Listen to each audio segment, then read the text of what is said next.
गोस्वामी तुलसीदास जी ने रामचरितमानस में लिखा है, संत उदय संतत सुखकारी, विश्व सुखद जिमि इंदु तमारी।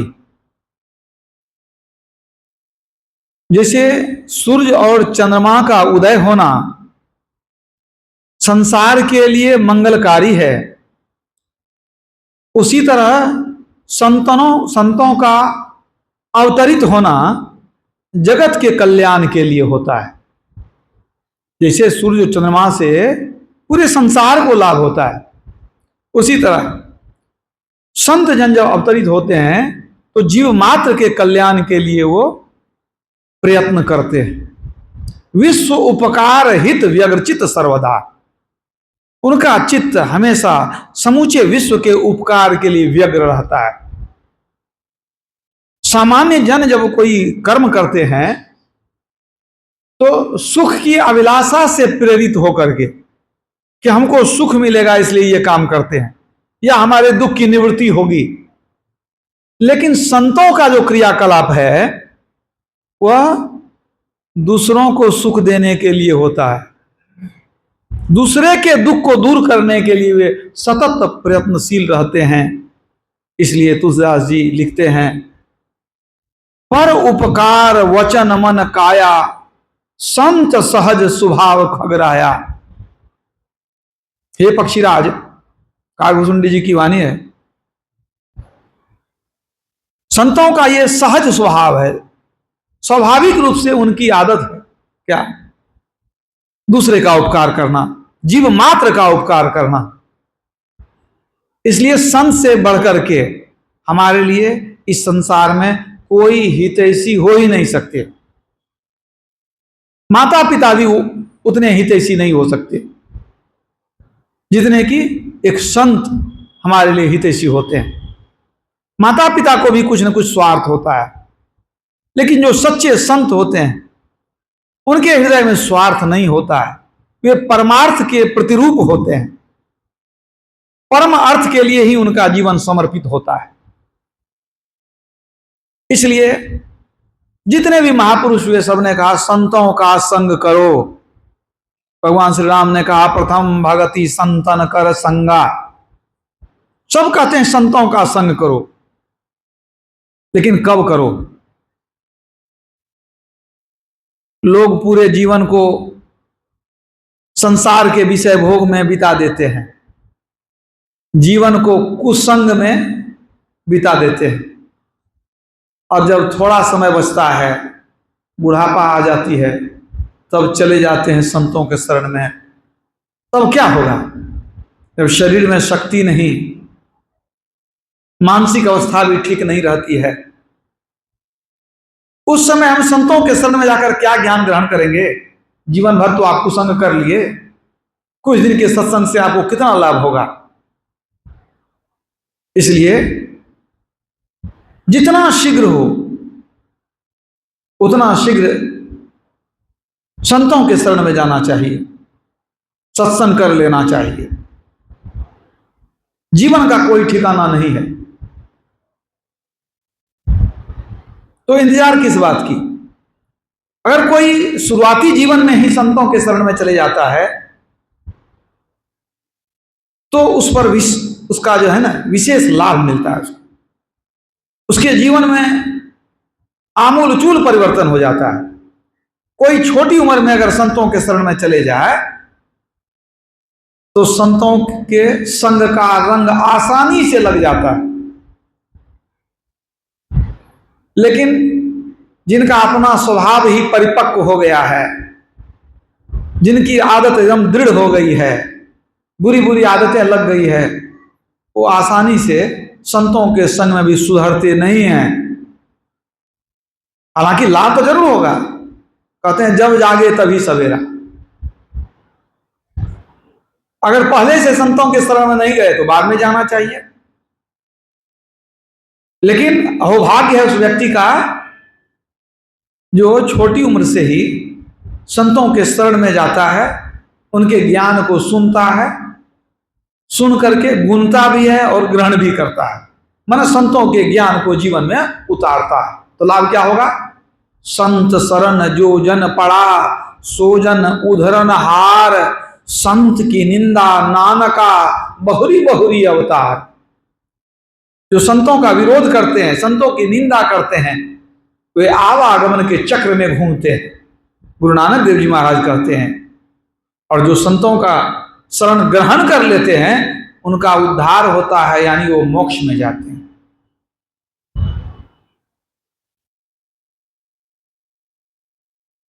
तो छोटी उम्र से जो सत्संग करेंगे उनको विशेष लाभ होगा। गुरु महाराज कहा करते थे कि बच्चों को माता के गोद से ही संस्कारित करना चाहिए।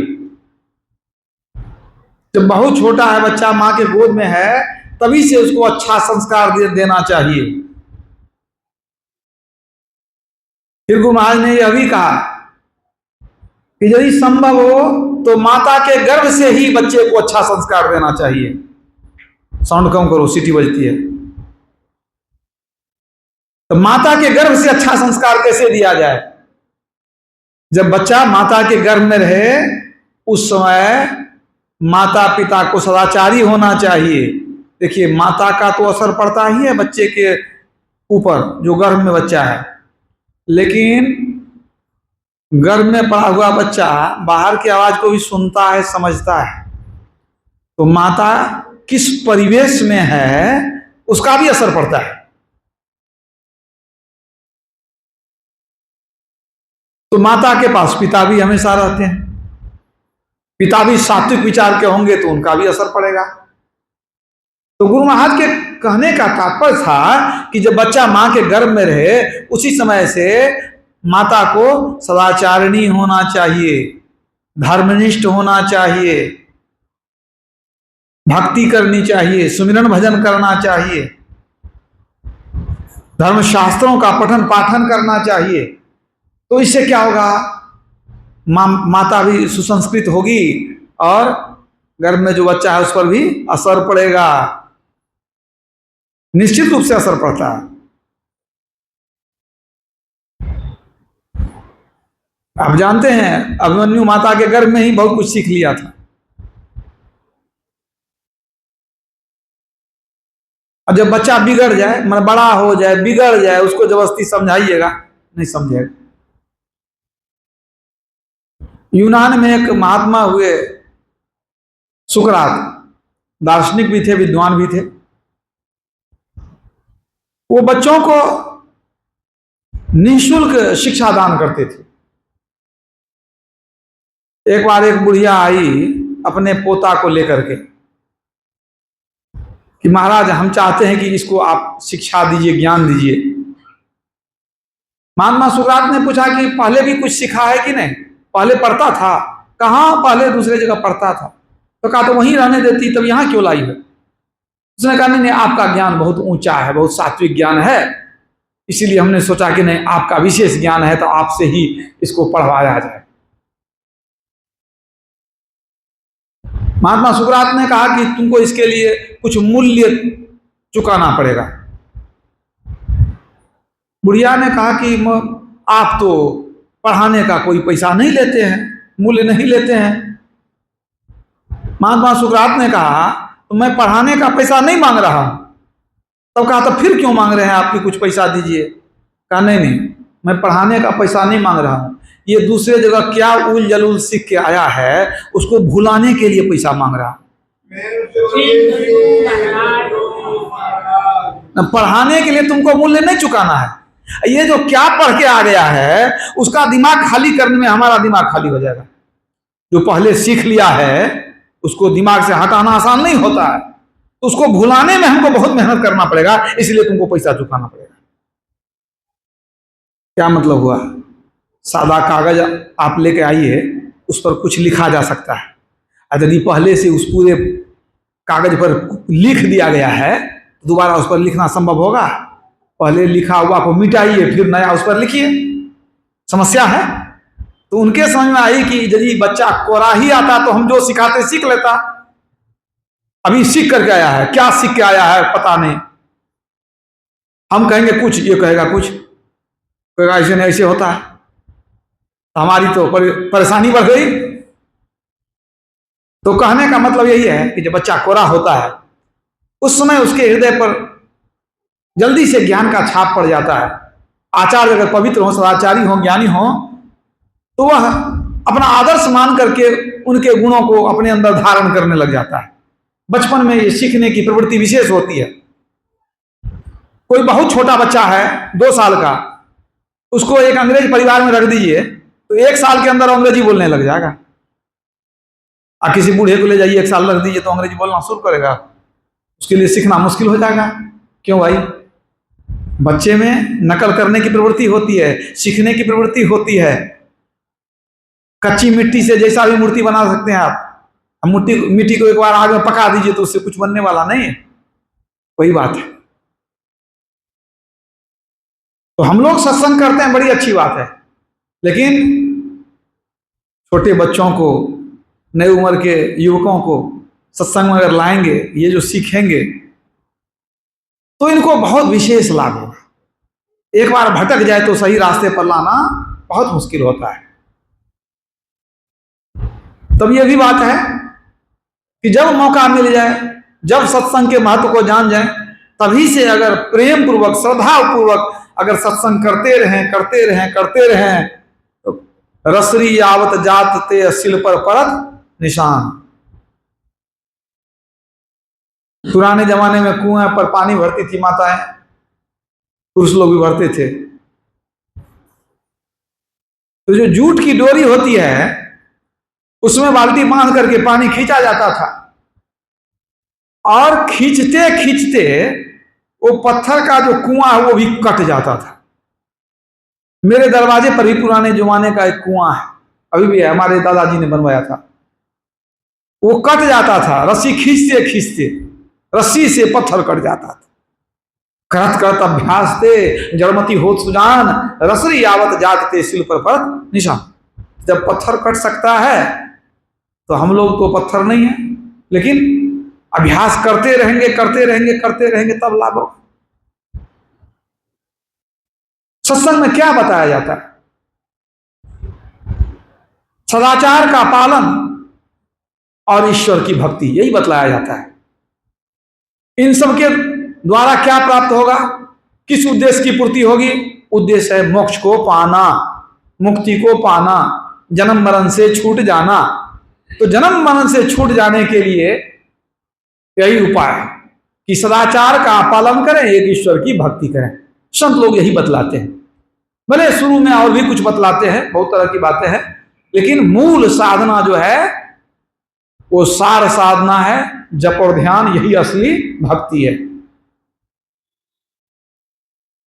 तो सत्संग करते करते पहले सुधार होगा, सुधार के द्वारा हम इस योग्य बनेंगे कि हम अंत साधना कर सकें। मैंने क्या कहा कि महात्मा सुकरात ने कहा कि पहले जो सीख लिया उसको हटाना पड़ेगा, तब हम कुछ अच्छी बात, नई बात इसको सिखाएंगे। तो वही बात है, और सत्संग के पहले हम लोग बिगड़े हुए हैं। अब सत्संग करते करते पहले का दुर्गुण को हटाना पड़ेगा। पहले का दुर्गुण हटेगा, सदाचार का पालन होगा, पवित्रता होगी, तो यह पवित्र ज्ञान हमारे अंदर प्रतिष्ठापित होगा। इसलिए पहला पाठ तो यही है कि सत्संग। श्रीमद् भागवत में एक बड़ा सुंदर प्रसंग आया है। दैत्यराज हिरण्यकश्यपु के बारे में आप लोग सुने हैं। उसका एक ही पुत्र था प्रहलाद, एक पुत्र प्रहलाद था। प्रहलाद अब बचपन से ही बिल्कुल धर्मनिष्ठ था, संयम, सदाचार का पालन, भगवान का सुमिरन भजन करना, भगवान का नाम लेना। अब हिरण्यकश्यपु परेशान होने लगा कि कहां से ये सीख लिया है, इतना छोटा बच्चा है, ये भगवान का नाम लेता है, भक्ति करता है, धर्म की बात करता है।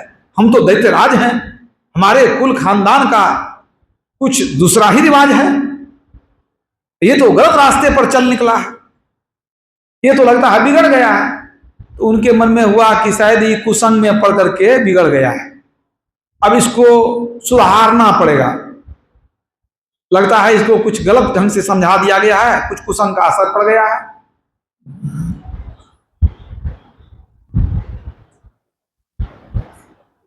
तो उन्होंने सोचा कि इसको भेजेंगे कहीं अध्ययन करने के लिए।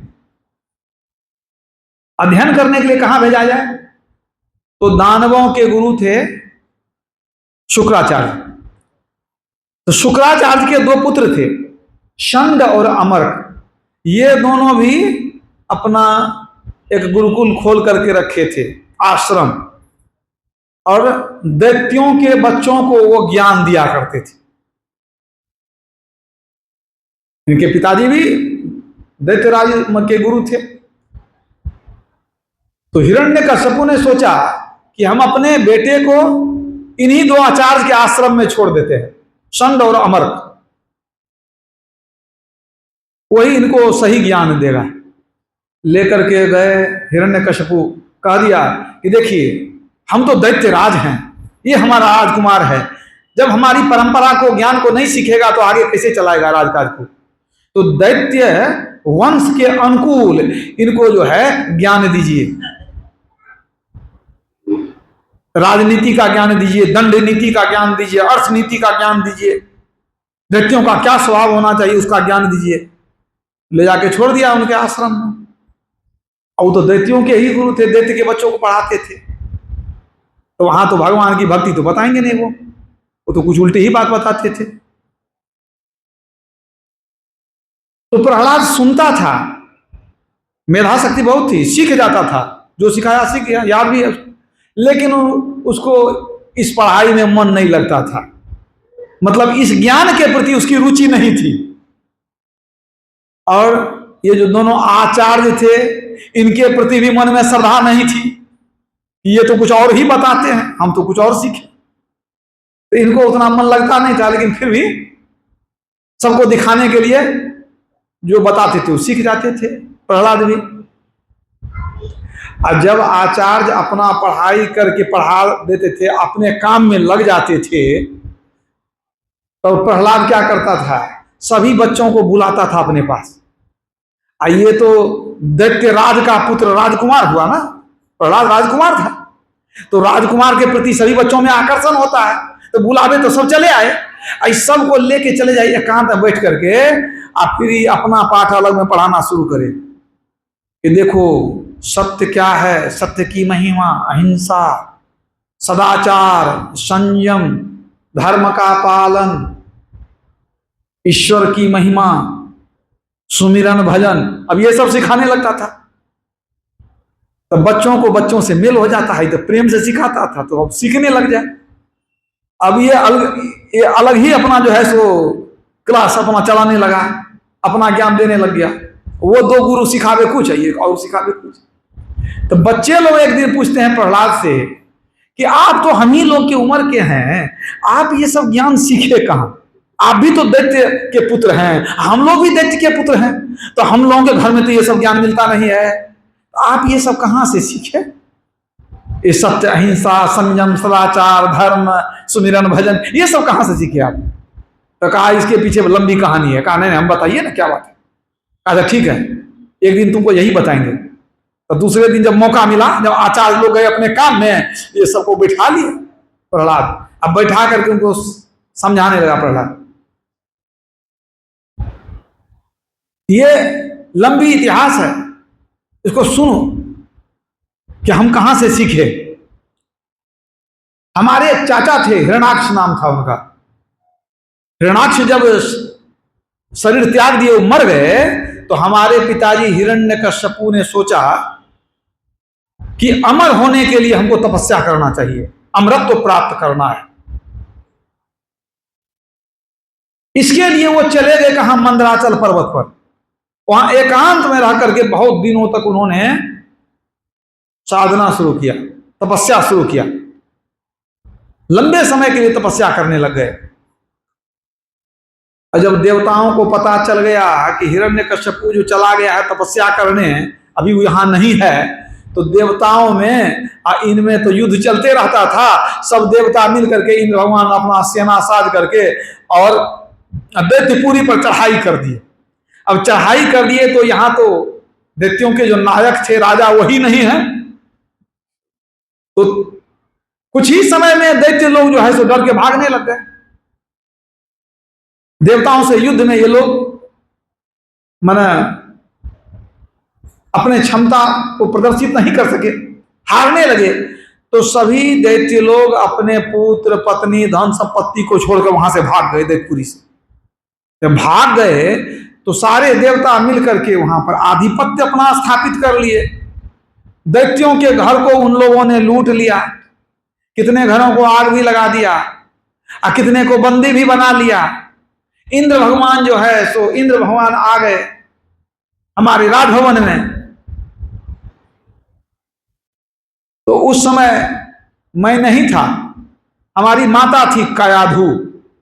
हमारी माता को इंद्र भगवान ने बंदी बना लिया, सब कुछ अपना देवता लोग लूटपाट कर लिए और हमारी माता को बंदी बना करके लेकर के चल दिए अमरावती। जब चल दिए, रास्ते में अचानक नारद मुनि प्रकट हो गए। उन्होंने कहा, हे देवेंद्र, ये स्त्री कौन है? कहा, ये हिरण्यकश्यपु हमारा जो जन्मजात दुश्मन है उसी की पत्नी है। तो कहां ले जा रहे हैं? कहां ले जा रहे हैं? हम तो दैत्यराज के ऊपर चढ़ाई करके सब हम लोग जो है जब्त कर लिए उसकी सारी संपत्ति। ये दुश्मन की पत्नी है, ये गर्भवती है, इसका अब तो इसका पति भी जो है हमारा दुश्मन है, इसके गर्भ से जो पैदा होगा वो भी दुश्मन पैदा होगा। हम इसको ले जा रहे हैं और जब बच्चा जन्म ले लेगा तो उसके बच्चे को मार देंगे, क्योंकि हमारा दुश्मन जो है खत्म हो जाएगा, दुश्मन का वंश ही खत्म हो जाएगा, इसलिए इसको ले जा रहे हैं, बंदी बना करके रखेंगे, ये जो बच्चा उत्पन्न होगा उसको मार देंगे। नारद मुनि ने कहा, देवराज, आपको पता नहीं है इस स्त्री के गर्भ में कितना महान भक्त पल रहा है, आपको यह ज्ञात नहीं है। इस स्त्री के गर्भ में भगवान का एक महान भक्त पल रहा है, आप चाह करके भी इसका कुछ बिगाड़ नहीं सकते,